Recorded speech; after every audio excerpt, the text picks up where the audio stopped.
अस्सलामुअलैकुम, क्या हाल है आप सबके। तो भाई आज गर्मी की वजह से जो है ना नाश्ता करने का मूड नहीं हो रहा था, तो बस मैं अपने लिए बना रही थी सरदाई। और सरदाई बनाना बहुत ही आसान हो गया है, वरना जो है ना उसके लिए बहुत लवाजमात करने पड़ते हैं, काफ़ी सारी चीज़ें इकट्ठी करके उसको पीसना पड़ता है। तो खैर ये वाली जो है ना आसानी कर दी है चिल्तन प्योर ने, और बहुत ही ज़बरदस्ती पैकिंग के साथ सरदाई पाउडर जो है वो आपको घर बैठे मिल सकता है। चिल्तन प्योर ने इसकी पैकिंग तो आसान कर दी है, हमें बहुत ईजिली तौर पर मिल जाता है, लेकिन चिल्तन प्योर ने इसकी बनाने में और इसके टेस्ट पर कोई कॉम्प्रोमाइज़ नहीं किया है। जिस तरह इसमें बादाम, पिस्ते, सौंफ और भी चीज़ें जो मिलती हैं वो सब चीज़ें इस सरदाई पाउडर में शामिल हैं। और आप इसको दूध में जो है बनाकर पिएँ तो बच्चों को भी पिलाएं। इसमें काफ़ी ज़्यादा ऐसी चीज़ें हैं जो कि हमारी हड्डियों के लिए, हमारी सेहत के लिए फ़ायदेमंद हैं। तो इसमें जो है ना पीछे इन लोगों ने मेंशन भी कर रखा है कि क्या क्या चीज़ें इसमें कितनी कितनी मिकदार में शामिल हैं।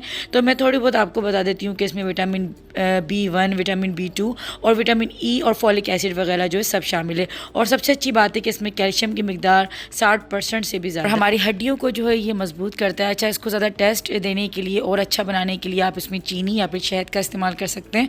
तो मैं यहाँ पे चिल्तन प्योर का ही जो है शहद इस्तेमाल कर 100% प्योर और ऑर्गेनिक है। तो दोनों चीज़ें अगर आप घर बैठे मंगवाना चाहते हैं, ख़ासतौर पर सरदाई पाउडर इस गर्मी के मौसम में मंगवाना चाहते हैं, डिस्क्रिप्शन में लिंक के साथ ही साथ मेरा कूपन कोड 10 गुड़िया है।